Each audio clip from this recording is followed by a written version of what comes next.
Mimi tumejitahidi kadri ya uwezo wetu kuokoa maisha ya mke wako, lakini kwa bahati mbaya. Vipi?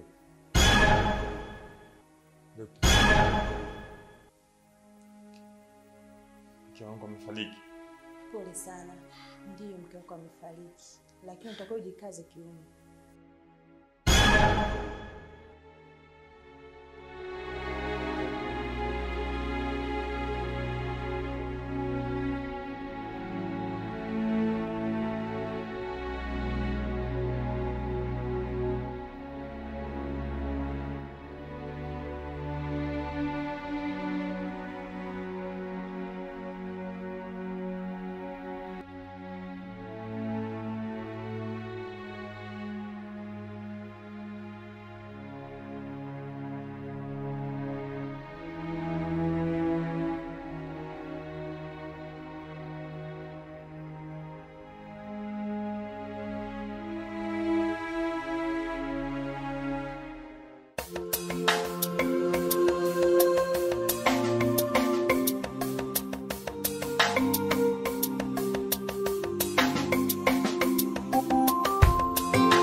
Nakumbuka mama alikuwa anafanya hizo kazi na yeye alikuwa anafanya.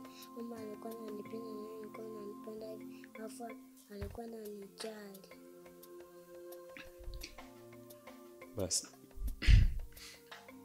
Usiwe mnyonge mwanangu.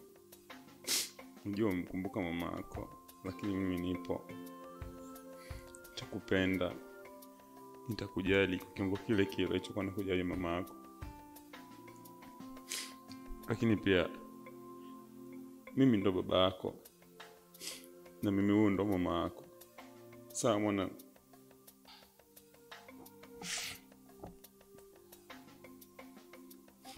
Okay. Skuli basi nimefika. Nikupeleke.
Wewe unasema unataka ugali, unataka chips. Anataka kufundisha kupika. Mimi nilipokuwa mdogo, mama yangu yani bibi yako wewe, alikuwa anafundisha sana kupika. Mbona wengine hawajui kupika? Wewe ulimwona nani mwanaume ajui kupika? Mdogo pale ananiambia pia ajui kupika. Niko hivyo. Sio wanaume wote wanajua kupika. Kuna wengine kweli hawajui kupika. Sawa. Na kukutaga jikoni upo unapika unaunguaga. Kumbe wanyungulia. Bana. Lakini mimi ni bora nyungue, lakini wewe mtoto wangu pata chakula. Sawa? Mimi naanza kujua kupika nitakushinda. Bana. Ni vizuri. Nitafurahi kama utanizidi. Maana yake utakuwa unanisaidia na wewe kupika.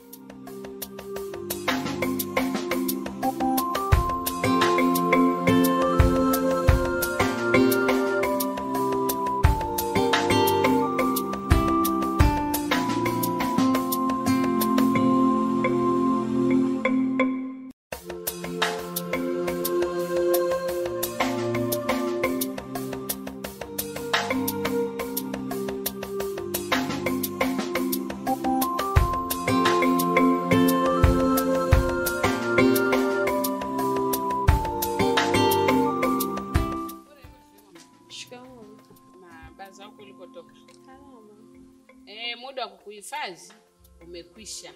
Unatakiwa uondoke uende kutafuta nawe maisha yako. Kwa nini mama umeamua hivyo? Sudi niomba tu nikuhifadhi kwa muda. Hata naona umekaa tu umejisahau. Ni sawa mama, mimi nitaondoka. Lakini nilikuwa naomba univumilie tu kwa muda, mambo yangu yakae sawa. Kisha nitaondoka.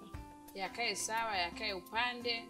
Mimi sisikii cha kukaa sawa na ukaa upande. Kinachotakiwa tu hapa ni kuondoka kwenda kutafuta maisha yako. Kumbuka wewe sio ndugu yangu. Nilikuhifadhi tu kwa kukuhurumia. Lakini naona sasa umeweteka, huwazi kwenda kwenu wala kuwaza chochote. Habari ni hiyo shoga yangu, natakiwa tu uondoke. Sawa.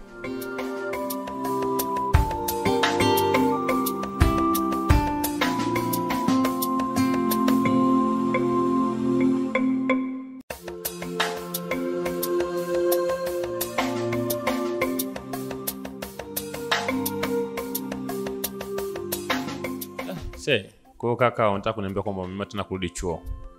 Ndio maana yake. Si unajua elimu haina mwisho rafiki yangu. Mimi siwezi rafiki yangu. Kwa ratiba zako? Hapana. Yaani unaenda chuo, unarudi unafanya kazi kidogo, unaondoka tena unaenda, utafanya kazi lini rafiki yangu? Kuna kitu nakitafuta ndio maana nimeamua kufanya hivyo. Sawa bana, ila mimi siwezi. Sasa rafiki yangu, ni muda mrefu sasa tangu shemeji atangulie mbele za haki, na maisha unayoishi ni ya upweke sana. Inabidi utafute mke uoe. Ni kweli. Huwa anajaribu kukaa na kufikiria kwa inawezekana kweli nikapata mwanamke wa kuja kuziba pengo la marehemu. Mwanamke utapata tu. Wanawake ni hao tabia zitofautiani sana. Kikubwa mwongozo wako wewe ndio utakaomfanya akae vile unataka. Sawa. Mimi huwa nawaza hivyo, lakini bado maswali yanazidi kuwa ni mengi sana. Unadhani katika dunia sasa hivi kuna mwanamke ambaye anaweza kuja kukaa na mimi alafu akanilelea mwanangu vyema nitakavyo? Atapatikana tu, na uzuri Mariam ni mkubwa, wataelewana. Kikubwa tu ni wewe kuwa karibu na Mariam. Okay? Sawa.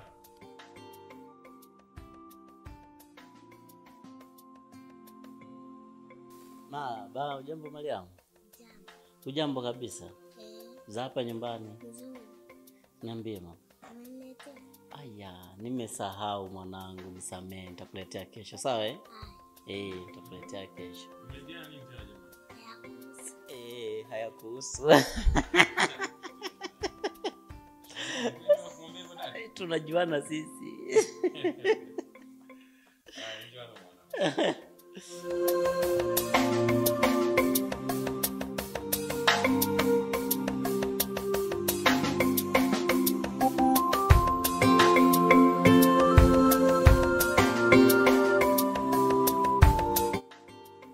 Ndio, karibu mwanangu. Baba. Salama za nyumbani. Kwema, naona umeongeza mzigo kidogo. Namshukuru Mungu. Alhamdulillah, kidogo mambo sio mabaya. Alafu juzi ukaniahidi kwa utapita pale nyumbani, nimekaa sana na kusubiri lakini wapi? Kaa kimya tena.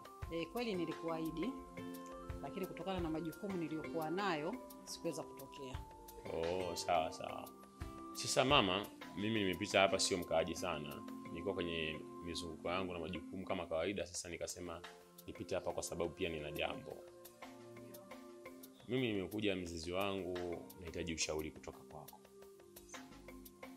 Unajua imekuwa ni muda mrefu sana toka nimepata yale maswaibu ya kufiwa na marehemu mke wangu. Kwa hiyo pale nyumbani nimekuwa nikiishi tu peke yangu mimi pamoja na mwanangu Mariam. Sasa hii kidogo inaniwia vigumu katika swala zima la utendaji wangu wa kazi za kawaida za kila siku, kwa sababu inabidi nijigawe sasa tena. Niwe nyumbani kumwangalia mtoto na kumtimizia mahitaji, lakini vile vile pia tena na majukumu ya ofisi na yenyewe pia niisimamie. Kwa hiyo inakuwa ni changamoto kidogo. Sasa kutokana na hali hiyo, mimi nimekuja mamangu nikwambie kwamba nafikiri sasa hivi ni muda mwafaka ambao mimi napaswa kuoa.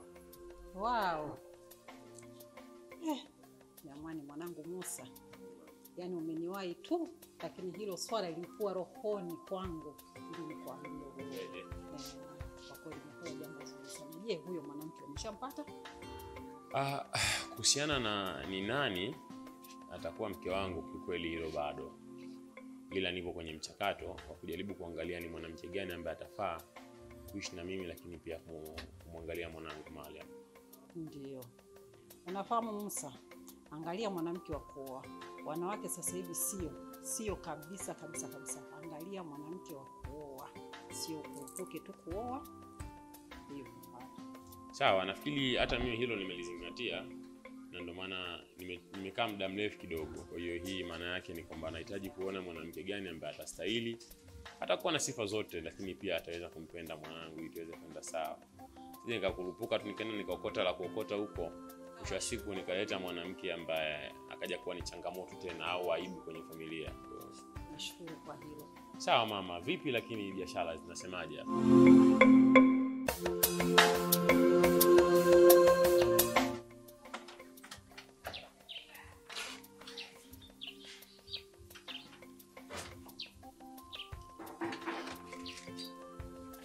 Mama.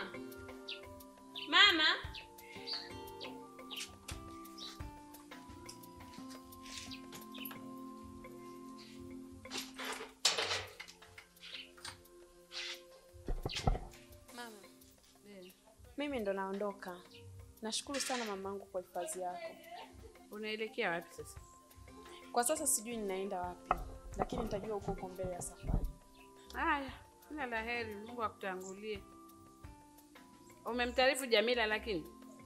Hapana, sijamtaarifu, lakini wewe utamwambia kwa nimeondoka. Akipatikana, maana toka jana nampigia simu yake haipatikani. Akiwa hewani nitampigia nimfahamishe.